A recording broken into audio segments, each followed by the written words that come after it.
Marrow Lane loves new people. Not because it is friendly, because new people still believe the neighborhood is just a neighborhood. My first morning in number 31, I found a welcome basket on my front step. No card, no name, just a ribbon tied too neatly.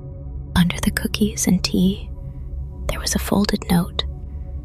5 lines, written like house rules, not advice. Do not eat after dark. Do not throw anything away. Do not bring it inside after midnight. I carried the basket to the sidewalk to ask my neighbor across the street. He stayed by his mailbox, like the space between us mattered. He said, if it showed up without a name, it is not from us. That night, porch lights down Marrow Lane flicked on in a slow sequence, like the block was watching my front step.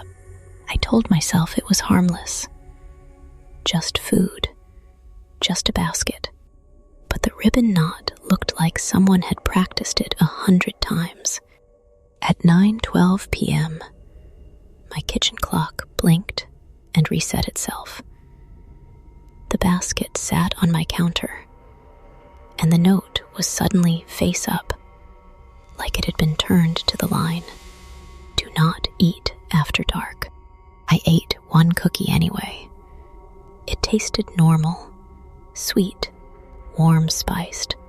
For 10 seconds, I felt stupid for being scared. Then my hallway light clicked off. My front door lock chimed. Once, like a polite acknowledgement. And my phone buzzed with a text from a blank number. Thank you. I checked the basket. 1 cookie missing, sure, but also one thing I hadn't touched. The little tag around the ribbon. It was gone. The next morning, that same tag was hanging from my mailbox flag. It read, 31, my house number, handwritten like it was being assigned, not labeled. I panicked and tossed the basket in the outside trash.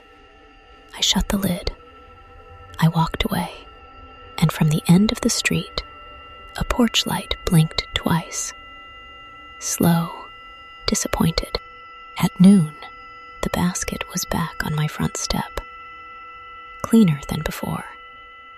Ribbon retied, like my trash can had never existed.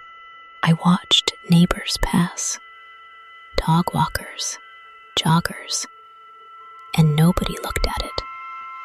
Nobody slowed down. Marrow Lane survives by refusing to witness certain things. That night, at 11:58, the air changed, like the house was holding its breath. The note on the basket was open to the last line. Do not bring it inside after midnight. At exactly 12 a.m., my doorbell rang once. Not my chime, an old bell sound, small and brass. My stomach tightened. The basket was not on the counter anymore. I looked through the peephole. The basket was on my porch again, centered on the mat, like it had been placed by someone measuring distance. There was a card now. This time it had a name. Mine. First and last, spelled correctly. Under it, open and accept. That is when I understood. The basket was not a gift. It was a contract, a way to make me participate, because participation is how Marrow Lane makes things official. My phone buzzed again. Finish the welcome, and the porch lights down the block turned off all at once, like the street cleared its throat. I held the doorknob without turning it. I did not open the door. I did not speak my name. I did the only thing that ever works here. I said quietly, the wood and the dark. I see what you are doing. The porch light above me flickered once, then steadied. The bell sound did not repeat. The air warmed like the house exhaled.